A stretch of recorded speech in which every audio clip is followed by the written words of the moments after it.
Inaugurations are how presidents try to showcase the future. A swirl of parades and parties. Crowds watching politics through a technicolor lens.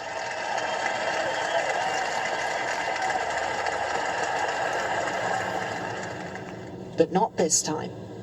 It's troops and barriers, not fanfare.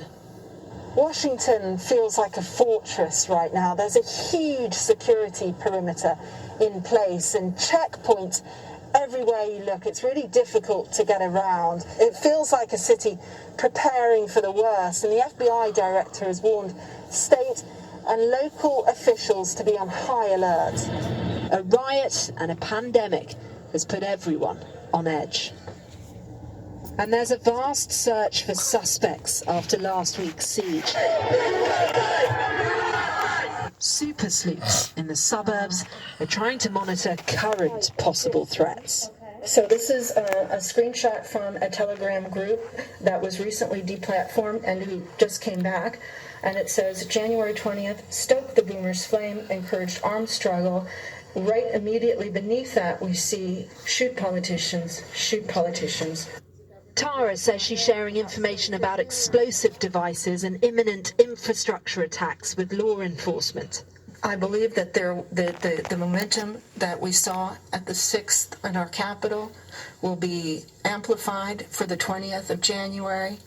I'm fearful that they will be using improvised devices that can be easily concealed. No one can afford to drop the ball in this fractious handover of power. The removal vans are in at the White House, but the worry is that the anger Donald Trump inspired could be here to stay. Cordelia Lynch, Sky News. All right, Shalom. Call all Yahweh Bashim El Shai. Double honors to the men that I learned this truth from, starting with the apostles and elders and all the men on down of Great Millstone. Yahweh Bashim El Shai, Barakatam to the hopefully elect. All right, and just basically real quick, because, you know, they're steady finding out information concerning possible danger that could ensue come inauguration on the 20th. All right, and this is why they're ramping up security. All right, because, you know, stuff like what they said here in this clip, you know, improvised explosives and things of that nature, you know, shooting down of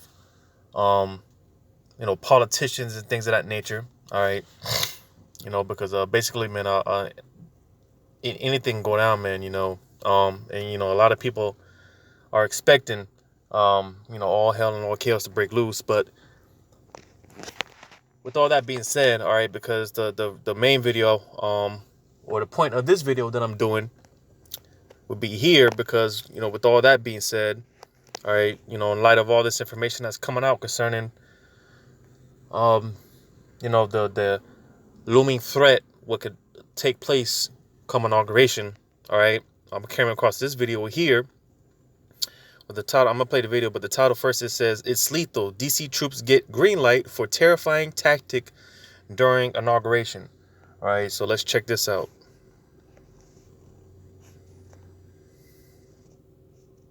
And of course, there will be advertisement. Late in the evening, all right.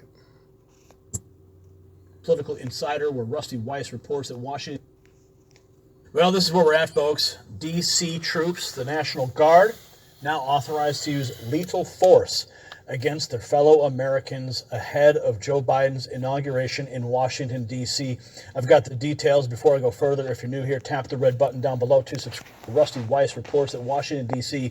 is beginning to resemble a war zone as national troops numbering in the tens of thousands are armed and have been given permission to use lethal force as Joe Biden's inauguration date looms. So you see, because I don't know how true this is, but, apparently, all these troops that they've been sending out there to D.C., man, it looks like they're given the permission, the green light to use lethal force if necessary, right? Like I said, and with all this talk with the possible threats and then the looming danger that can take place, DC or those troops, man, looks like they've been given the green light to use lethal force. So I'll play some more of this. Looms.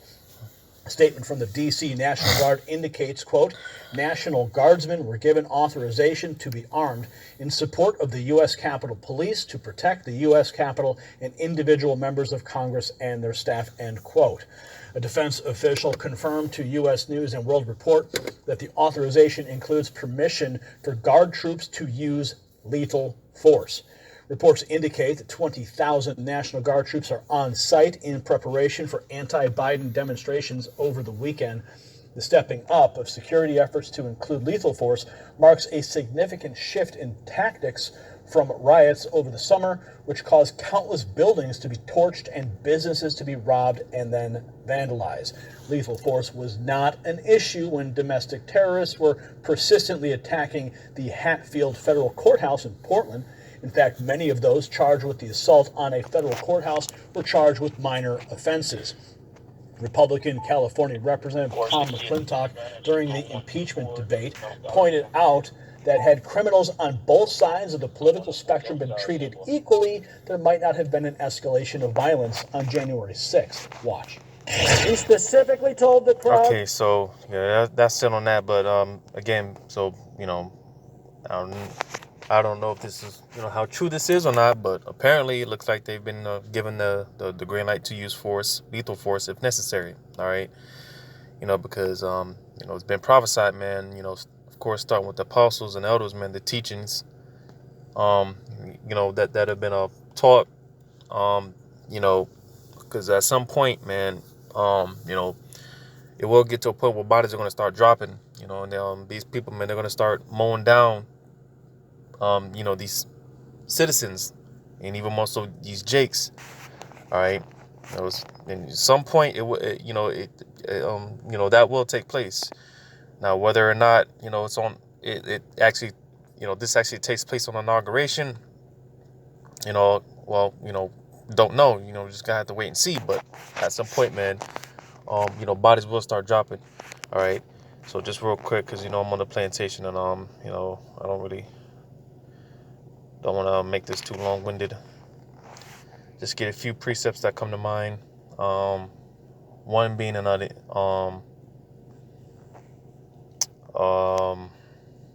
Let me get this first before it slips my mind. Ezekiel 28.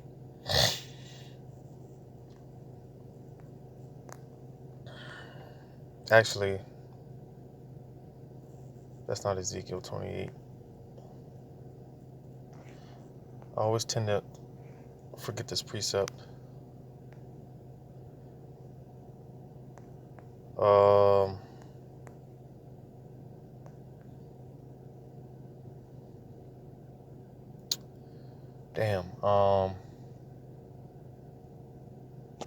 Ezekiel 21, I think.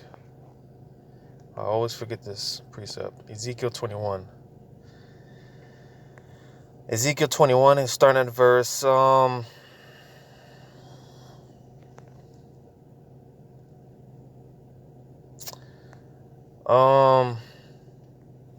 because for the longest, man, this is something that has recently come out, because for the longest, it's been taught that there's going to be a lot of race wars, and that's not necessarily that's not necessarily the case, all right? Because it's not really a thing about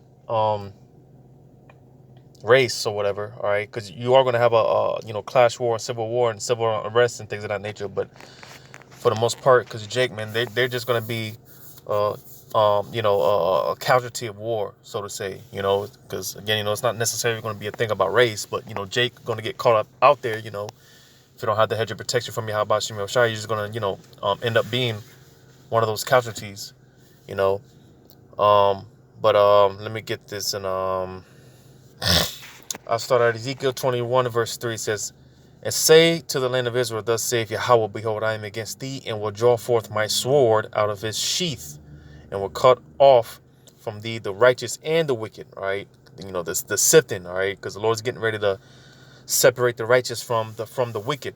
All right, because a lot of people are playing around with this thing, man.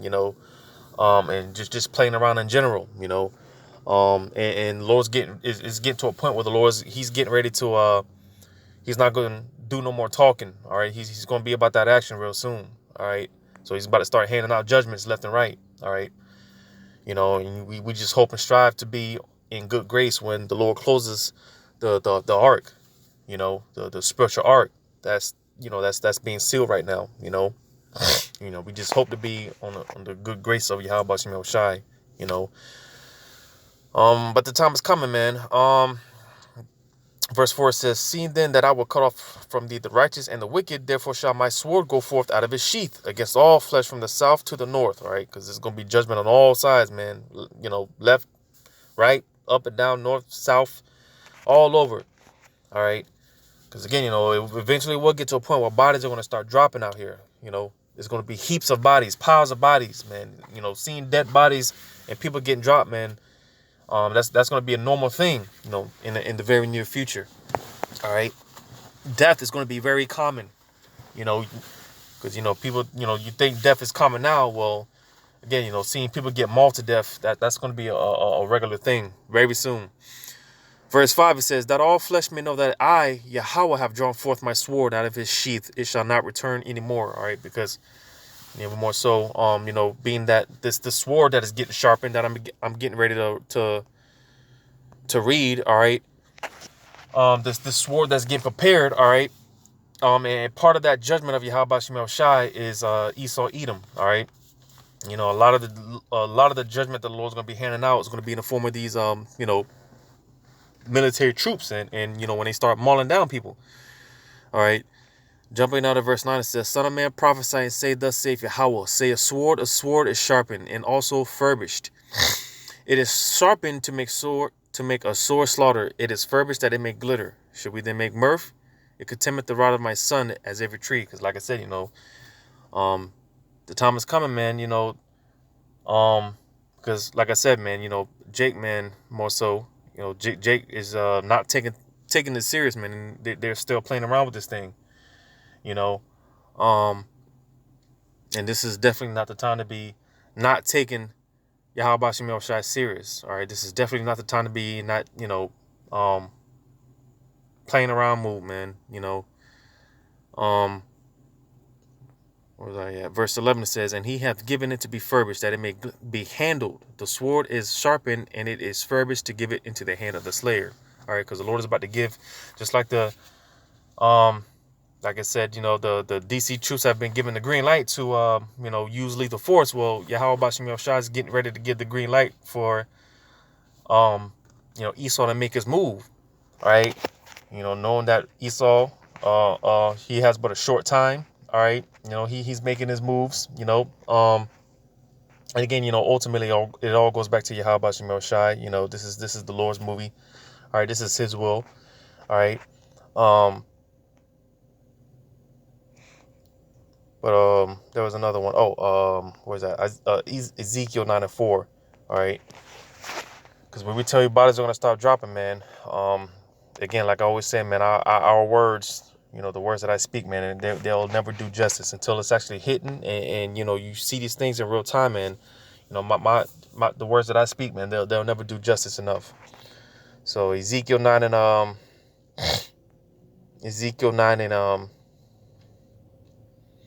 let me read verse 4, just, for the simple fact that, like I said, like I read, the Lord separating the righteous from the wicked. All right, now this is concerning the righteous. Ezekiel 9:4 says, "And Yahweh said unto him, Go through the midst of the city, through the midst of Jerusalem, and set a mark upon the foreheads of the men that sigh and that cry for all the abominations that be done in the midst thereof." All right, so these are the ones that are actually taking Yahweh Shem Shai serious, and not playing around with this thing. Because like I said, for the most part, just concerning Jake whatsoever, man, they're not taking things serious. They're still in that spirit of, folly and messing around, right? And this is why the Lord, he's getting ready to hide himself and hide his face, all right? Because best believe, man, when the Lord starts executing judgment, all right, you know, like I always say, man, you know, Jake has a bad habit of seeking Yahweh Shem Shai when it's too late and they're already getting judged. You know, and a lot of times, a lot of cases, man, the Lord, being that he's so merciful, even with that, man, he'll still end up, you know, showing us mercy. All right, but that's not going to be the case when it's all said and done. And like I said, you know, the Lord closes the, you know, he seals the ark, all right, and closes the doors of mercy, all right, because best believe, man, you know, if you're paying attention, man, you know, more and more, man, you know, we, you know, we we're definitely at the end of this thing, you know, being that what's going on with all this stuff concerning the media, all right, um you know, like they basically banned Trump on all these platforms, all right. I believe out there in Uganda, if I'm not mistaken, they disabled the internet, you know, as well as other places. And supposedly, you know, a lot of those guys that stormed the DC, they I saw something along the lines of how they stole like secret documents or something. They stole like laptops or something, you know. um and basically, all in all right, because all this stuff, you know, eventually, man, is going to get to a point where they're just going to, you know, shut this whole internet down, you know, possible uh hack and stuff like that. You know, they're just eventually they're just gonna shut the internet down in itself. You know, you got these blackouts going on, you know, throughout and whatnot, that they're not really reporting on. All right. Um, but like I said, you know, because basically, all in all, man, you know, the famine of the word, you know, Amos 8:11 is getting ready to take place. All right, and martial law is getting ready to be instituted because, you know, like I said, you know, the events that could you know, follow after what takes place on inauguration, you know, it could very well, you know, lead to martial law, you know. And like I said, you know, with that being said, you know, they shut the internet down, the famine of the word, and you know, martial law being instituted. All right, that right there, that's, you know, that's when you know the Lord has sealed the ark, you know. And there's that's it, you know. Once the Lord hits the kill switch, that's it. All right, once he shuts the prophets up, that's it, you know. So again, because, you know, I was saying that you know, Jake has a bad habit of, you know, when all this stuff starts popping off, all right, you know, Jake, they're going to be looking for the prophets. They're going to be looking for Great Millstone, the men of Great Millstone, and searching for these videos and looking for the prophets on the highways about, and all that stuff is going to be null and void because, again, you know, the Lord's he's going to cut all that out. All right, so because, you know, like I said, this is the time now to be, you know, getting it while you can. All right, you know, but like I said, you know, Jake, for the most part, man, they're not taking it serious. All right, they're still, you know, messing around and in that spirit of just being in folly, you know. And these are the jakes that are going to end up getting caught up out there. All right, that's when you read verse 5. It says, "And to the others," he said. And so this is concerning the jakes that are not taking it serious. All right. And to the others, he said, "In mine hearing, go ye after them through the city, and smite. Let not your eye spare, neither have ye pity. Slay utterly, old and young, both maids and little children and women, but come not near any man upon whom is the mark." All right. So, yeah, man, anybody can get it, you know, at this point, you know, when it's all going down, man, anybody can get it. No one's exempt. All right. Old women, men, your grandmothers, grandfathers, grandparents, pregnant women, children. All right. Anybody can get it. You know, in you know, during that time. All right. No one's exempt. All right. It says, "And begin at my sanctuary. Then they began at the ancient men which were before the house." All right, so this is what's getting ready to take place. You know, a great mowing down, man. You know, Jacob is about to get slaughtered, and the Lord is about to give, you know, these devils the green light. I'm trying to think. There's it's the precept at the back of my mind where it talks about the sword. Let me see if I can look it up real quick. Because like it's read in Ezekiel 21, you know, where it said the sword is being sharpened. All right. There's another precept that talks about how the sword is not going to be,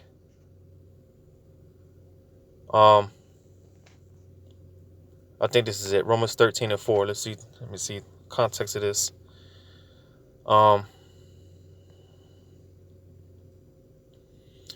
Romans 13:4. It says, "For he is the minister of the Most High, to thee for good. But if thou do that which is evil, be afraid, for he beareth not the sword in vain." All right. So you see the sword that's being sharpened.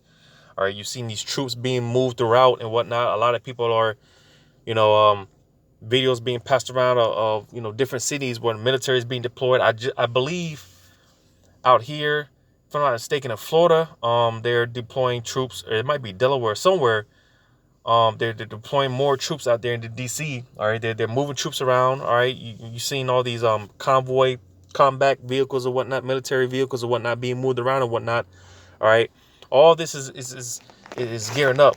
All right, the sword that's being furbished. All right, that flood that's getting ready to come in and sweep this place. All right, pursuant to Isaiah 59:19. All right, the sword is getting geared up, and it's not going to be in vain. All right, this sword that the Lord is getting ready to, you know, dish out. All right, it's not going to be in vain. All right, it says, "For he is the minister of the Most High, a revenger to execute wrath upon him that doeth evil." So you see, all right, because again, concerning Esau, Edom, all right, they're just one of many forms of judgment used to execute vengeance for Yahweh Shemel Shai. All right, that's why I say he is a minister, for the Most High. Whether he knows it or not, whether he believes it or not, Esau, Edom, all right, they are a pawn for Yahweh Shemel Shai, and they're going to be used as judgment to execute judgment for Yahweh Shemel Shai. All right, so this great slaughter is getting prepared, man. All right, there's going to be so much bodies dropping out here. Let me see if I can find this real quick. Look this up real quick.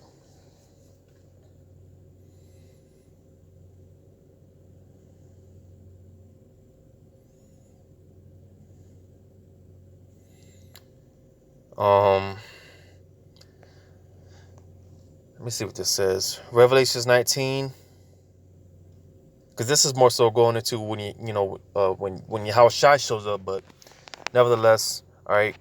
I'm gonna read this Isaiah Revelations 19:17. It says, "And I saw an angel standing in the sun, and he cried with a loud voice, saying to all the fowls that fly in the midst of heaven, come and gather yourselves together unto the supper of the great power, that ye may eat the flesh of kings, and the flesh of captains, and the flesh of mighty men, and the flesh of horses, and of them that sit on them, and the flesh the flesh of all men, both free and bonds, both small and great." All right. Now again, because this is concerning, when Yahweh Shai shows up, and after the nuclear missiles have destroyed this place of America, and as well as hit other parts of the earth, and there's dead bodies everywhere and whatnot. This is ultimately what it's going into, but nevertheless, all right, because even before when that takes place, all right, there's going to be so much dead bodies, in the streets here in America before this place is completely and utterly destroyed. There's going to be so many dead bodies. All right. This is why you're going to have, the fowls of the air. They're going to be feasting. All right. The Lord promised the fowls of the air, the unclean birds or whatnot. He promised them a feast.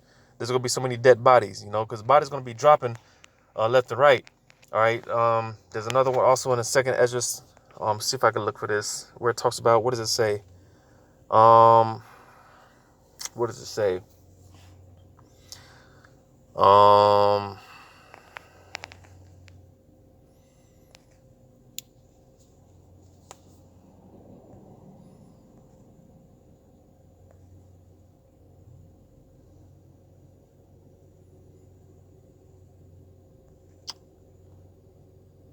Bear with me.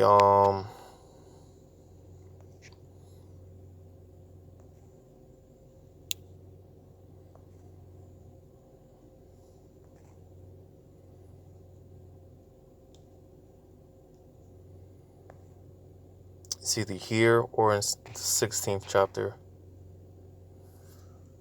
But what does it say, man?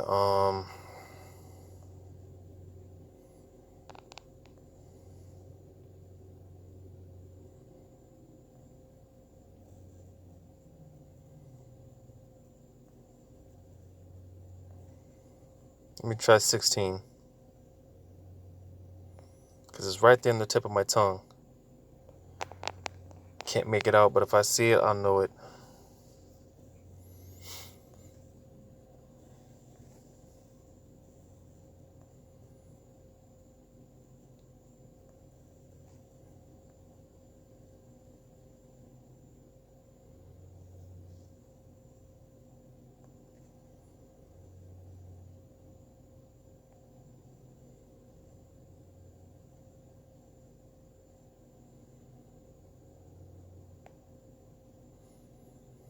Okay, let me read this. Yeah, I think this was it.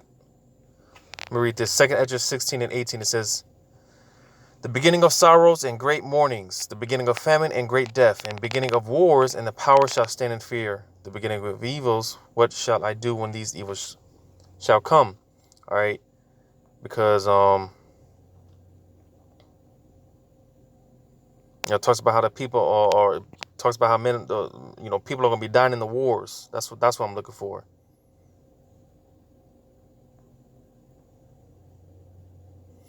Verse 22 says, for many of them that dwell upon earth shall perish of famine, and the other that escape the hunger shall the sword destroy. So you see, because again, bodies are going to be dropping left and right out here. Verse 23 says, and the dead shall be cast out as dung, and there shall be no man to comfort them. So you see, there's going to be so many bodies out here. There's going to be piles of bodies, And like I said, there's going to be so many bodies out here, man. These birds, man, these fowls of the air, man, they're going to be having a feast. All right.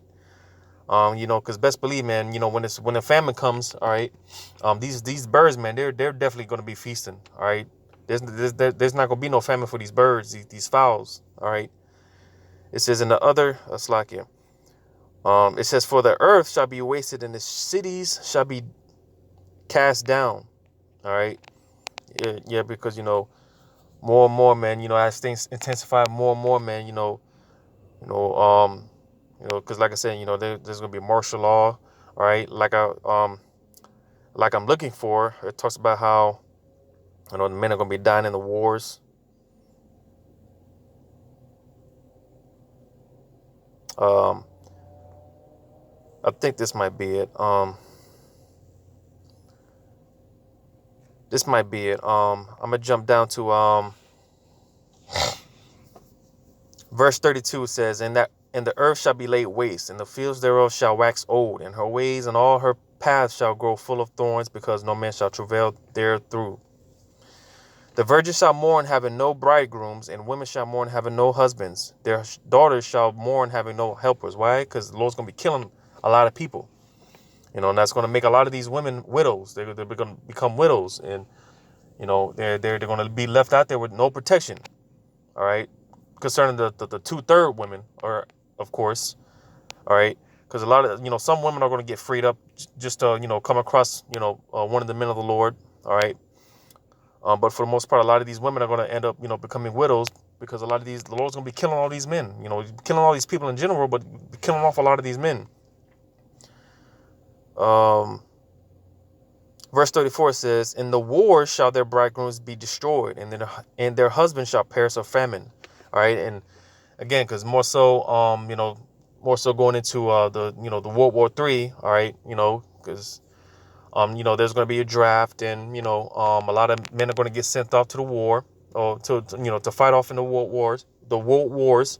Right, a lot of men are going to end up dying there. But again, even more so before that takes place, just here in the streets, when these the civil unrest pop off, and the military, when they start gunning down people and whatnot, and people start getting hauled off to concentration camps, best believe a lot of people are going to die in these concentration camps. All right, like I said, the famines. All right, the sword, man, is coming to bring that destruction, nevertheless. All right, so again, man, like I said, because this may not necessarily take place come inauguration, but eventually it will get to the point that bodies are going to start dropping left and right. People are going to start getting mowed down. All right.